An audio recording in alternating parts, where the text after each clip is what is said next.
Today's Scorcher Toys at Anymoon.com is taking a look at Yamato's 160 scale Quidloon Rao. And I apologize if I'm not saying that correctly. I'm not a native Meltron speaker.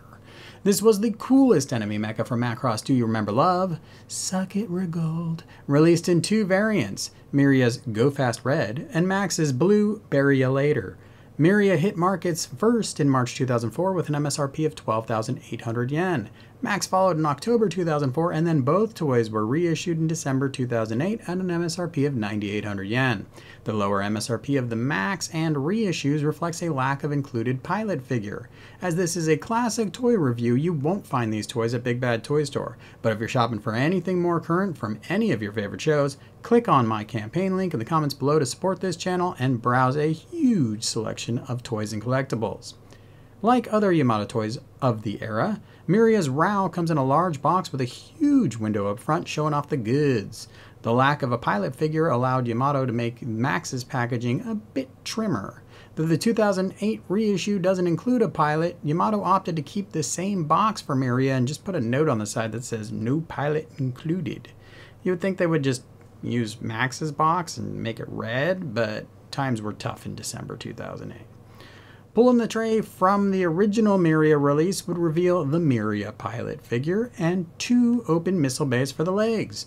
The tray for Max's toy or the Miria reissue will simply reveal the extra open missile compartments. You won't find stickers or instructions.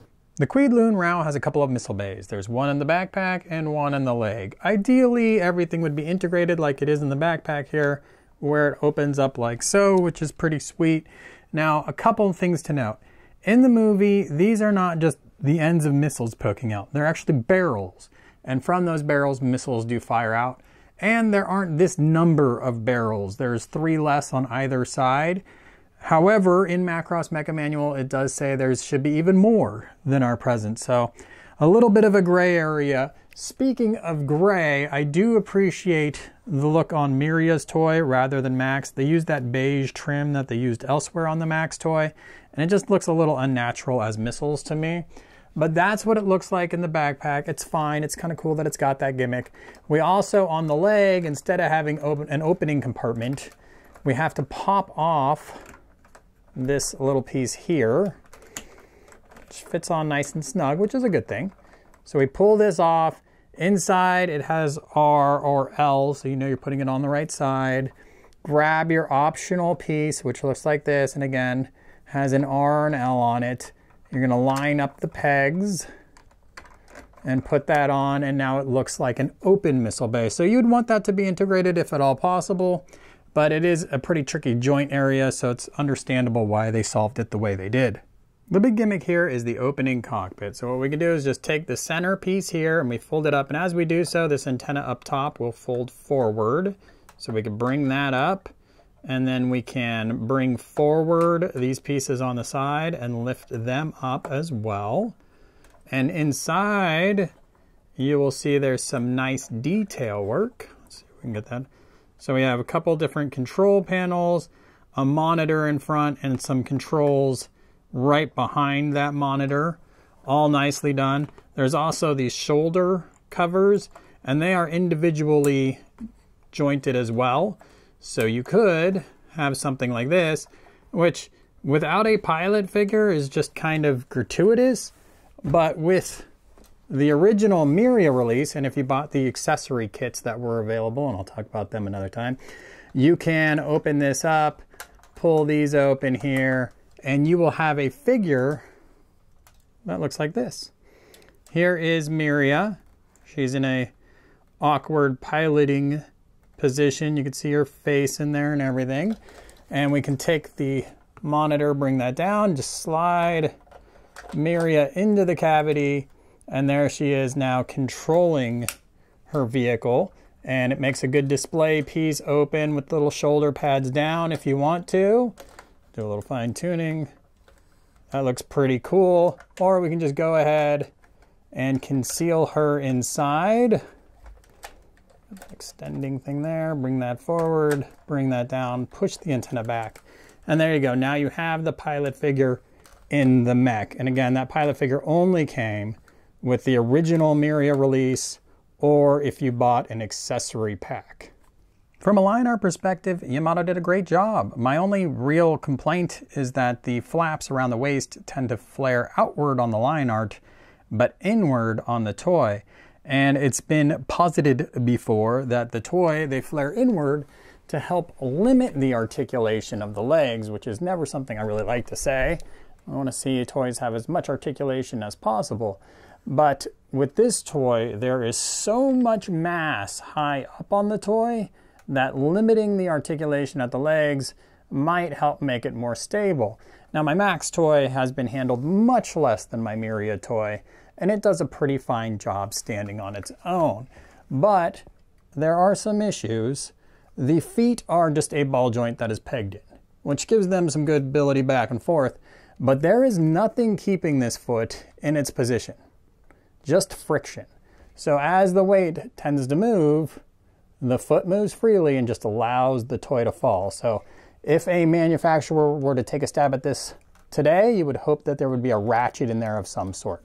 Now we do get a double jointed knee, which does have a ratchet. And so there's a pivot point here and a pivot point there. No ratchets up here, but there is a ratchet down there. So you get a little bit of articulation there, and you can see that's the thigh angled there. The hip joint allows it to move back, but you're going to run into the backpack, and you can come pretty far forward. You can also flare out at the hips and move the legs sort of in and out. Now, again, my Max toy, much stiffer than my Miria toy, so I don't know if I couldn't see any evidence of it, where Yamato may have nerfed some of the articulation to help get this thing to stand. But on my Miria toy, I can flare the legs out pretty far, in and out, and this toy falls over constantly. So much more enjoyable when things are stiff, and maybe that's why these flaps are tucked in, to help keep those legs from going too far out. Now, that said, you would hope, again, ratchets in the future if someone else were to make a toy like this, and the flaps would come out and be articulated so you can get really wide stances. That would be much better. Now moving up to the shoulder, this flap on top of the shoulder can pivot. So we can bring this all the way back and around, which is great. And if your shoulder or if your bicep joint starts getting loose, where it pivots out here, then you can use this actually as a cup to hold the arm in position. So that's good. We do have a swivel joint at the elbow. That's another thing that can get loose easily. We can bring this in. We have the elbow joint itself, which is fairly decent, about 90 degrees, a little more maybe because of the curve of the arm. That's again something you would hope a future manufacturer would be able to make that go a little further. We have these individually jointed fingers. The only thing more you would ask for is a knuckle, but they could spin on there, they can close. Again, looseness will be a problem. On my Miria toy, gravity just seems to do whatever it wants to those, so that can be a little frustrating. And then that's pretty much it for articulation. Now, if you were to do the flying pose, the Quidloon Rao flies kind of like this. And when it's drawn this way, the arms are horizontal to the ground. So it would also be nice if a future toy had a pivot here to help get the arms, the forearms straight or level when you were doing a flying pose, and also maybe allow the feet to come back up a little higher. As far as durability is concerned, the biggest issue is going to be the looseness. Things will get loose on you and the toy will start toppling over. One thing from a handling perspective, I wish this piece here locked into position better, so as you were handling it, it wouldn't flop around on you. It'd be nice if this were a clear plastic lens, but there is some nice paintwork on the insides of what are probably little veneer thrusters all over, so that's good. They did give us a nice little exhaust effect on the back of the toy.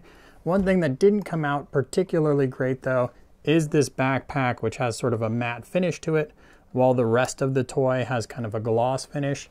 And it'd be nice if these things kind of had a stopping spot when closed, so it would take a little bit of effort for them to pop open. As it is, as you handle it, sometimes they pop open a little bit. You will see some exposed screws in a few different places. That's not really too big of a deal for me. The biggest issue, again, is going to be just the toy getting loose. You won't be able to do some poses, or it'll fall down on you a lot more frequently than you'd like it to. Couple more articulation points. You can rock the head either way. It's just kind of loose on a ball joint, so you can't really angle it either way, but you can create the illusion of it looking one way or the other by tilting it. The hand also at the wrist, if you want to call it that, can spin around, so that's cool. There were accessory kits released. There is a CM's Max Pilot figure for the Max Quedlin Rao. There's also a Yamato CM's dual branded figure set for Miria, but the best accessory you can get is a Yamato 160 V2 VF1S, which is standing here about 21 centimeters tall.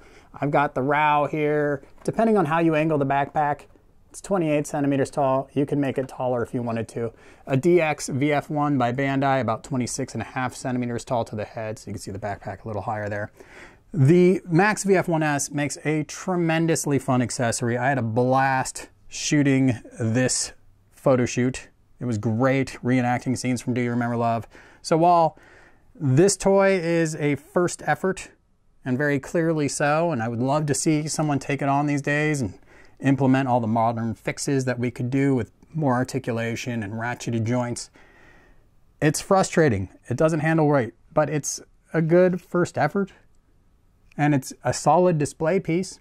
So if it's something that a design you've always liked, then probably worth grabbing, especially if you're a huge Do You Remember Love fan and have a VF1S Max. Everyone else, there's better toys you can get these days, easier to track down. So just something to consider. Check out anymoon.com for my full article, and as always, thanks for watching.